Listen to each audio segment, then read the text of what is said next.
Hey guys, Disloader Magic here, and you know what time it is. It's time for more spoilers! Let's start with the most infamous criminal since the Open Window Maniac, the Nightclubber.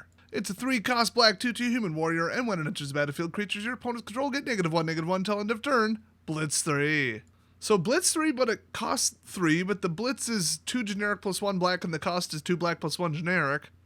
So, okay, but I think it's just, oh, I want the card, because that's, you sack it at the beginning of the next end step, but whenever this creature dies, you draw a card. And it gains haste, so I mean, it's a hit. Especially if you just swept all their creatures out of the way. I know that's a little narrow, but you can kind of treat it as like, oh, it's a creature or it's a spell. But also you get to attack with it in the meantime, so kind of neat. Next up, Riveteer's Initiate. It's a 2-cost 2/2 Viashino Citizen.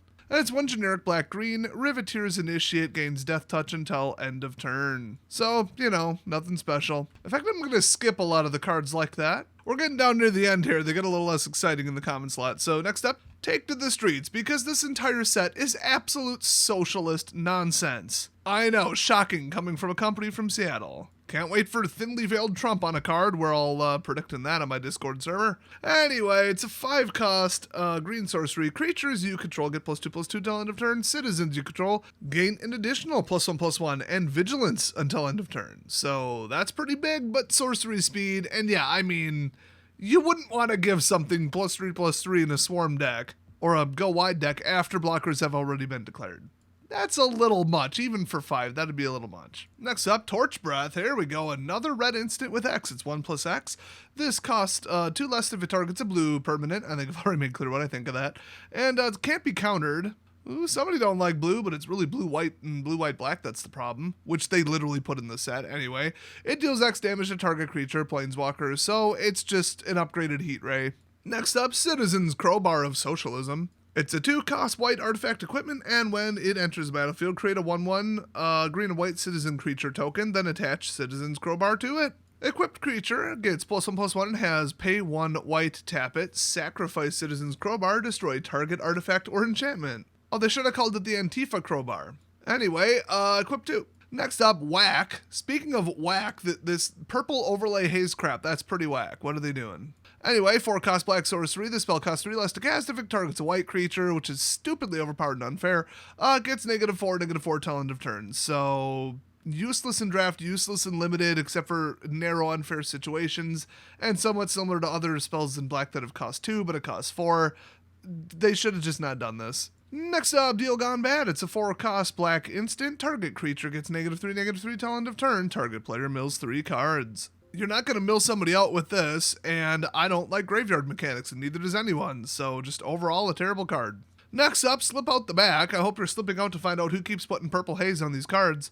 So it's a 1-cost blue, put a instant, put a 1/1 counter on target creature, it phases out. That's actually kind of neat. We've been missing stuff like this for a while, because it doesn't protect it, too much, but it's instant speed, so like it might as well, cause it to be hexproof. But it's gone, okay, you aren't blocking with it. But it's not like flickering it or like a delayed flicker.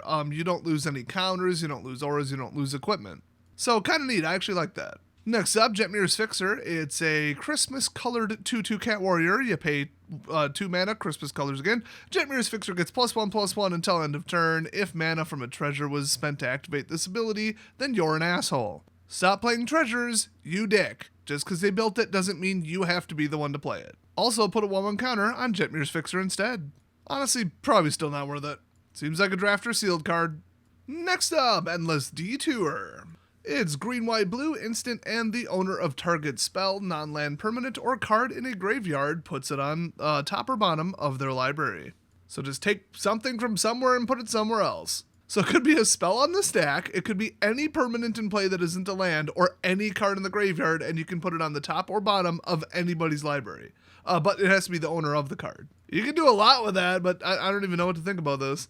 Next up, Dapper Shield Mate. It's 4-cost white 2/2 human soldier, and it enters battlefield with a shield counter on it. Oh good, that again. As long as it's your turn, Dapper Shield Mate gets +2/+0. Once again, in case you didn't hear it the first time, I like shield. It's kind of like temporary hit points. It's kind of like, oh, you got to blow it up twice, but it's not fully indestructible or fully hexproof. But the prevent the first time it would be destroyed is utterly ridiculous. If you can drop like a white nuke board wipe on top of your creatures and they all survive, there is no coming back from that. Your opponent has lost, and that's not fair. Some of the most problematic decks were the selfless dog thing that could like save something else. And, board wipe, but I return one of mine to play, or, board wipe, but graveyard recursion. It just goes too far because it makes removal mean nothing. And I hate that. And the worst archetype out right now by a long shot is all control, I win with manlands. So your manlands obviously survive a board wipe. That deck is just pure cancer. So shields on top of it, when this set drops, it is going to be a nightmare. So in other words, another Magic set. So next up we've got Rigo, Streetwise Mentor, a cat citizen legendary creature, hybrid green-white plus hybrid white-blue. So it enters battlefield with a shield counter on it. It's 2/2. And whenever you attack a player or planeswalker with one or more creatures with power 1 or less, draw a card. Now it's 1 or more and then draw a card. So if you swing with 5, you don't get 5 cards. Because, like, seriously, that would be messed up. Even with the restriction, it would have been interesting, but it would have been interesting in a bad way. So this is not a reverse Hesperia for half the mana, okay? But it's good, though. Next up, Soul of Emancipation, aka some more socialist crap. So 7 cost, obviously, green, white, blue, 5/7 Avatar. This must be like the Soul of the Plane type thing. I mean, the flavor text is light poured from every crack as the sleepers awoke from their long stone slumber. So usually a lot of planes, I'm no expert on this, but it seems like they have souls, which are like avatars of the plane itself. Like, the soul of Zendikar or whatever. And then they may or may not have gods that were created like simultaneously with the plane and like are powered by the ley lines of mana or whatever. And then commonly, below that they got angels, demons, devils, ghosts, whatever. So it sounds like people knew that these were there and then they woke them up to use them in like battle, which kind of indicates based on the colors that there will be 5 of these. So this is actually kind of significant here. But anyway, 7 cost 5/7 when it enters the battlefield, destroy up to 3 other target non-land permanents. Hello. For each of those permanents, its controller creates a 3/3 white angel creature token with flying. I hope the angels take back over, but since this is, Wizards of the Coast, and to call them biased would be a comical understatement, it looks like on the cards the angels are the bad guy, also anybody with money is the bad guy, and we need to rise up and seize the means of production. And yeah, like 19, 10, 12-year-olds working as chimney sweeps and in coal mines, and people working 6 hours a day, or I mean like 10 hours a day, 6 days a week, yeah, it was bad. Full-blown unrestricted capitalism, bad. Full-blown unrestricted socialism, worse. Just little history lesson in case you're going to buy into this bullshit. Like if you're a dumb, weak-minded Zoomer, which unfortunately, according to my demographics, is some of you. So yeah, just a bunch of clueless, backwards idiots whining about how bad their lives are while they work for Wizards of the Coast. I could make all kinds of comments on both sides of that one. And they go vent on Twitter where there's nobody left but lefties and people making fun of them. I hope Elon ends up buying it. Just keep politics in your videos. Shut up. Yeah, I'll do it right after Wizards keeps politics out of the game. Don't hold your breath.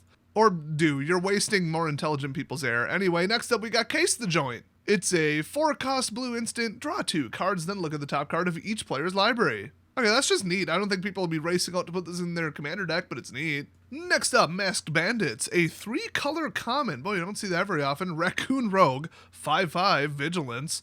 Black, red, green. It's Vigilance and Menace, by the way. Pay 2, exile Masked Bandits from your hand, and then, grant the tap for 3 different colors, one of your choice, to a land, and then you can cast it from there. It's like cycling, but more useful. I kind of like it. A lot of these cards are really weak, though, which, heavily indicates when they're so-so, but they cost too much for what they do. That just screams it's for limited. It's for draft and sealed. And I get it, it's a color fixer, so you got that on top of it, and it's kind of high CMC, which, yeah, you can get away with that in those formats, except who the hell is drafting 3 colors?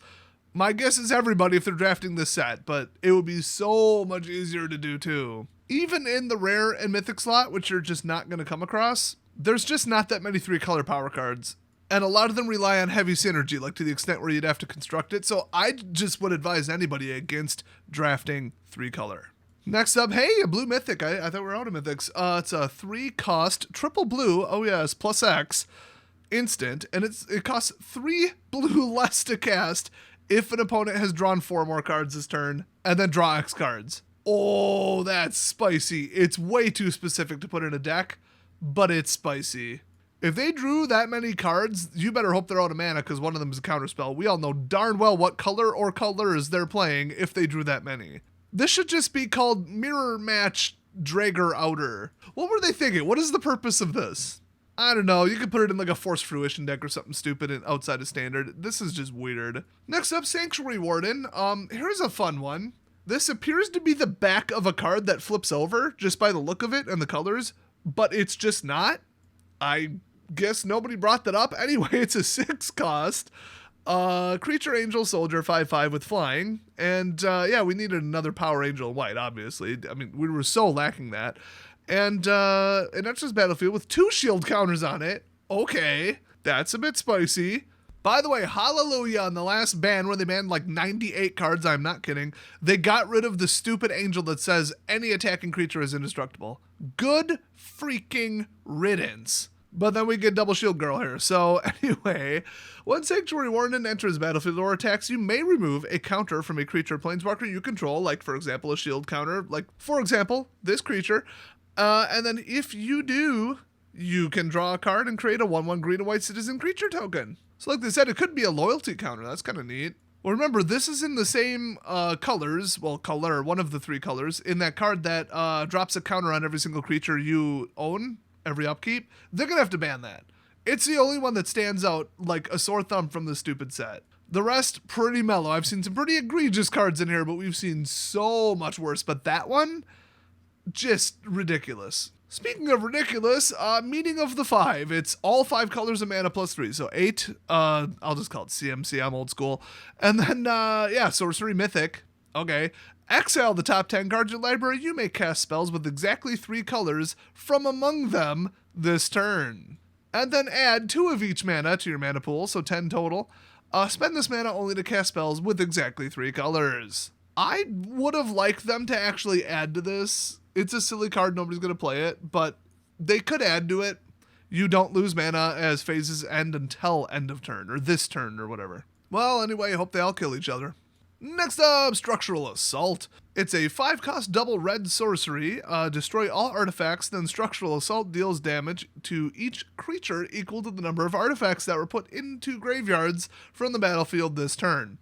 AKA, holy crap, I hate this stupid treasure deck. Unfortunately, if you're playing against a treasure deck, first of all, let's just cut the crap. You're the one running the treasure deck, and you're just using this as a board wipe, let's just be honest. But also, they just saw treasures as how broken they were before and then added this at the last second. Come on, what else could it be? Next up, Inspiring Overseer. It's a 3-cost white 2/1 angel cleric flying, and when Inspired Overseer enters the battlefield, you gain 1 life and draw a card. Okay, that's just kind of nice. I mean, we don't need more fuel for cleric and angel decks, but, you know, whatever. Next up, Undercover Operative. Oh, that's totally not a Marvel ripoff. 4-cost double blue creature Shapeshifter Rogue. Oh, that's what we needed. 0/0, but not really. You may have it enter the battlefield as a copy of any creature on the battlefield, yours or theirs, hello, except it enters with a shield counter on it if you control that creature. Oh, I already have a Kidnap and Clone deck. It's called, oh, what did I name it? You guys on stream know I named it something stupid. Hold on. Oh, yeah, Ditto Kidnapper. Of course. This is going straight in. That deck's gimmicky but kind of borderline. This is going to push it over the edge. Although the rigged MTG Arena Matchmaker is only putting me up against decks that don't actually run creatures. So, that was a fun stream. Next up, Voice of the Vermin. It's a 4-cost 2/2 human citizen, and it enters the battlefield with a shield counter on it. Whenever Voice of the Vermin attacks, target creature you control has base power and toughness 4/4 till end of turn. Nice. Every set, anything involving cities, sewers, urban environments, you gotta have the crazy rat guy. It's in, what, at least 2 out of 3, like, Elder Scrolls games, almost every Fallout game there's a crazy rat person. A lot of movies got that. I mean, like, yeah, it's a thing. This is pretty wild, I gotta say. Next up, Spara's Adjudicators. It's 2 plus green plus white plus blue, so 5 CMC, 4/4 cat citizen, and it enters the battlefield. Then target creature an opponent controls can't attack or block until your next turn. If you pay 2, then exile it. You get the land thing. I'm just gonna keep calling it the land thing. Once again, it's interesting. Not really for constructed, but it's alright. Next up, another mythic, Titan of Industry. This is probably my favorite card. Okay, it looks like the city is just like blasted to hell. I mean, that reminds me of the DLC from Fallout New Vegas right there. Without like the background, not the character. I don't remember that. It could have used that. Let's be honest. Somebody probably put it in a mod. But yeah, that looks like a nuclear crater. Like, holy crap. But anyway, it's a 7-cost creature elemental 7/7 with reach and trample, triple green, hello. And when it enters the battlefield, choose 2 of the following 4 modes. 1, destroy target artifact or enchantment. 2, target player gains 5 life. Oh, I like that. 3, create a 4/4 green rhino warrior creature token. That's a bit random. And 4, put a shield counter on a creature you control. Okay, it's a 7-cost kind of gimmick, but still, like, reach trample 7/7. It's still good. It doesn't have ward, which is within the level of control we have now, just saying. But, like, that said, assuming this actually goes in a deck, which is a bit of an assumption, well, then in that case, you know what I'm going to say. You already know it. Teleportation Circle, still legal, white-green, still the best deck in the world. Okay, that's not really true in best of 1, but still. Okay, I wouldn't exactly race out to put this in my deck, but, like, yeah, you get this out at the same time as Teleportation Circle, it's a nightmare. They need to ban that card. It's just Panharmonicon, come on. Next up, Swooping Protector. It's 4-cost 2, 1 bird citizen with flash and flying, and it enters battlefield with a shield counter on it. That's kind of neat. Still overpriced, but it's neat. That just means it's, for sealed or draft. Next up, Broker's Initiate. It's a 1-cost creature, cat citizen, 0/4. 0/4s for 1 are huge. We need more of those in the game. They stop dumb blitzy crap. Well, not stop it, but, like, slow it down. Pump the brakes a little. It's not like they beat them.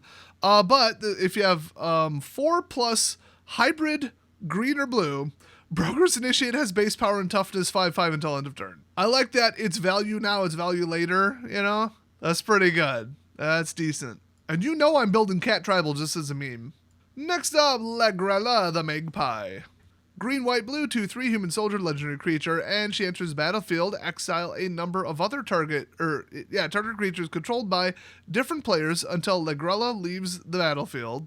When an exiled card enters the battlefield under your control this way, put 2 1/1 counters on it. Okay, so you might want to hit one of your own creatures if you can be without it for a while and expect her to get blown away, which a lot of control right now in standard. I wouldn't, rule that out. Still not that good of a card, and it's not that good of an idea to run 3 color. I gotta add that as context to all these before somebody thinks I'm actually saying these are good. So next up, Most Wanted, green enchantment aura, flash. Oh, nice. Enchant creature. Enchanted creature gets +2/+1. Yeah, you're paying that mana amount because of that flash. I don't know what's going on with the font here. This almost looks like not a real card, but it's a story spotlight. I don't know. If it was fake, it would have been gone by now. I'm just pointing out that this looks really weird. Anyway, when enchanted creature dies, create 2 treasure tokens. Oh, isn't that nice? I thought this was a good, acceptable card until I read that. And that is, of course, Elspeth.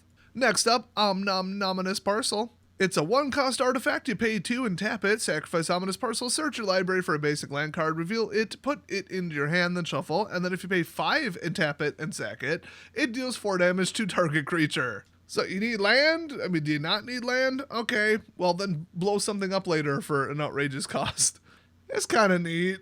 Next up, Extract Truth. It's a 2-cost black sorcery. Choose 1. Target opponent reveals their hand. You may choose a creature, enchantment, or planeswalker card from it. That player discards that card. I hate hand disruption that costs under 3. And your other option is target opponent sacrifices an enchantment. Yeah, we need more of that after green-white. Still don't like this card, though. We have a shockingly similar card to this already, actually, in Standard. Next up, Goldhound. It's a 1-cost red artifact creature treasure dog. Okay. All dogs are a treasure. You don't need to put it on the card. Jeez. First Strike Menace. Damn. And it's a 1/1. And if you tap it, sack it, add 1 mana of any color. That is just a value town card right there. That is really good. Next up, Corrupt Court Official. It's a 2-cost black 1/1 human advisor, and when he enters the battlefield, target opponent discards a card. Oh, good. Teleportation Circle. There, I said it again. How many times can I reference it in one video? How much time you got? Well, this video is already getting long, and I gotta go to bed, and this has gotta get edited, so I'm gonna have to cut it off there. They really shouldn't have spoiled these all in, 6 days? It's like 50 a day. Jeez, I can't keep up. Anyway, watch for hopefully the final one, hopefully tomorrow. Thanks for watching. I'll see you guys next time.